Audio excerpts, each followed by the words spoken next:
Summer is winding down, but there's still time to soak up the season with Chubbies. Whether you're poolside, lakeside, or oceanside, these shorts are ready to rock. And you know what else? Life is too short for uncomfortable swim trunks. We've all been there, but I'm offering you a chance to get all-day comfort with a quick-dry stretch fabric. And there's a built-in liner that actually does its job. I should mention, when the sun goes down and you're heading from the beach to dinner, you can swap into a pair of Chubbies' original stretch shorts. I love how comfortable the elastic waistband is. They fit right, they go with everything.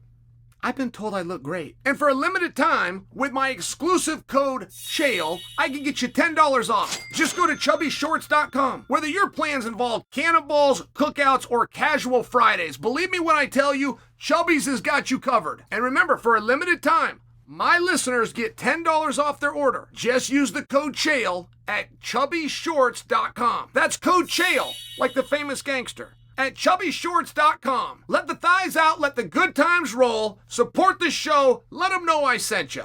Jon Jones is making it very hard for me to stay in the category, the leader, the orchestrator of the band of the Hate Jon Jones campaign. He's making it hard. He is not making any mistakes. In fact, I will watch him time and time again, post-career. He didn't do anything to sell his own pay-per-views that he could have made money on, but post-career, it's been perfect. That's just the truth. He just had another one that he got right 2 days ago, which is not the kind of thing that Jon Jones would normally get right. And I've never truly known, where does the mistake come from? Is it from Jon, or does Jon have a PR team? Because most things we get from Jon are written. We don't see Jon. So when you get a written article, you never know who wrote it. And so I've never known, is Jon this bad at the sport that he's king of? Or is he getting advice that is clearly not from somebody who's ever worked within this sport? I've not actually known.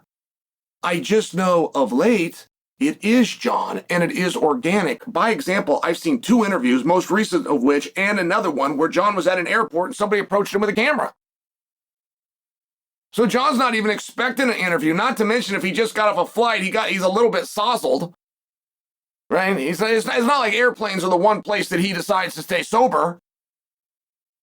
So you want to think they would be great interviews, but he's nailing them. I'm going to just give you an example. Dana comes out, and Dana says, Jon fighting on the White House card is 1 in a billion. I mean, he's letting it be known Jon's not fighting on the White House card. He's letting that be known. You must understand on that card, everyone on the roster would like on it. So that card is now a reward. If a guy is doing good deeds, a lot of times he would like paid off, and he gets paid off. He'll get a main event. He can find himself in a co-spot of a main event, title shots, bonuses, an upgrade. He goes to check in the hotel. He finds out the UFC called him, got him an upgrade to a suite. I mean, I'm just sharing, like, you do good deeds, there's incentives to do good deeds. And they do get rewarded. But when the White House card becomes that way, now there is a politics behind it. Which is, I can't use a spot, and I'm not going to use a spot that I could give to somebody that did good deeds. And the entire roster wants it. That's a literal statement. 738 athletes. And all 738 want on this. And with that understanding, I can't bring somebody in that did the opposite of good. I can't bring somebody in that I was counting on, putting at the top of the bill at Madison Square Garden,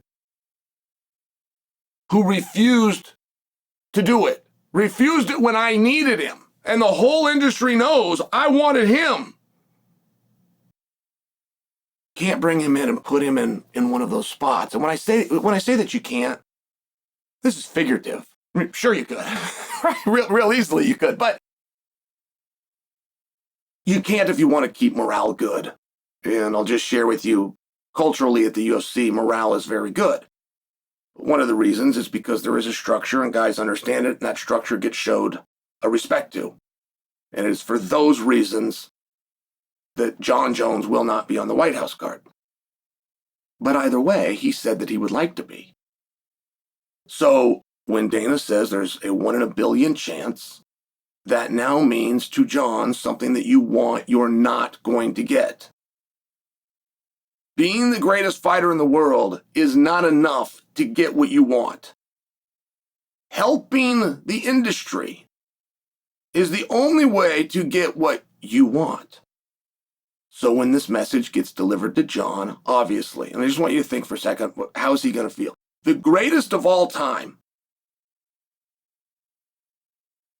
who doesn't ask for a lot, he says no to a lot, but he doesn't ask for a lot. And he gets told no to the one thing that he asked for.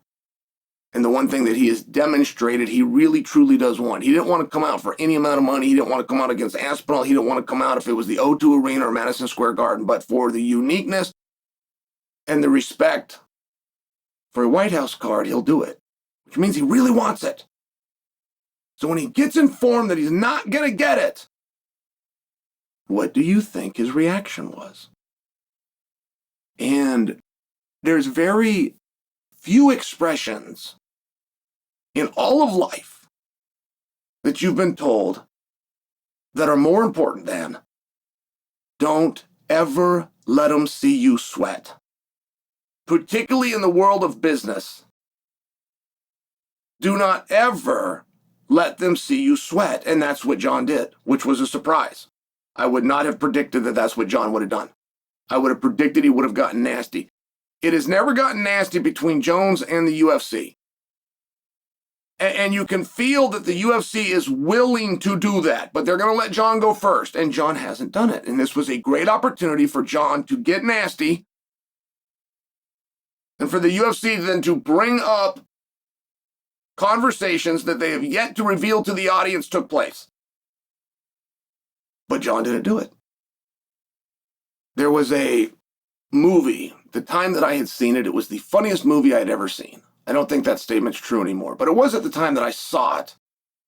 And it was called Dumb and Dumber.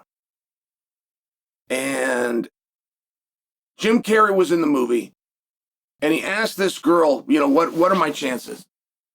And she tells him 1 in a billion. And he responds with a great big smile and says, so you're telling me there's a chance? And Jon referenced that movie. When they asked Jon and told him that he's been said that it was 1 in a billion, Jon said, I like my odds. And he said it playfully, and he said it with a smile. And he did add to it. He did say, I'm going to stay motivated, and I'm going to keep believing, and I'm going to keep on training. And of which none are true. Like there's no keep on training. He's not training. there's no belief or motivation. Like none of these things are true. But that also adds to why the statement is so effective. And it also adds to the fact that a moment ago when I played this experiment with you and said, please think to yourself, what do you think its response is? The reason you never predicted that is because it's not true. It's really what made it work. And Jon didn't owe them an answer. He didn't owe them anything. He didn't owe them the interview, let alone the truth. He owes them a message. And he got his message out. 1 in a billion. Much like Jim Carrey, Jon likes those odds. And to conduct an interview where a guy states to you his simple-heartedness and his discipline, he's going to keep believing, he's going to keep the faith, and he's going to keep training. For a guy to say that in an airport who's half-cocked from a first-class international flight he just landed from, it was awesome. And I loved it.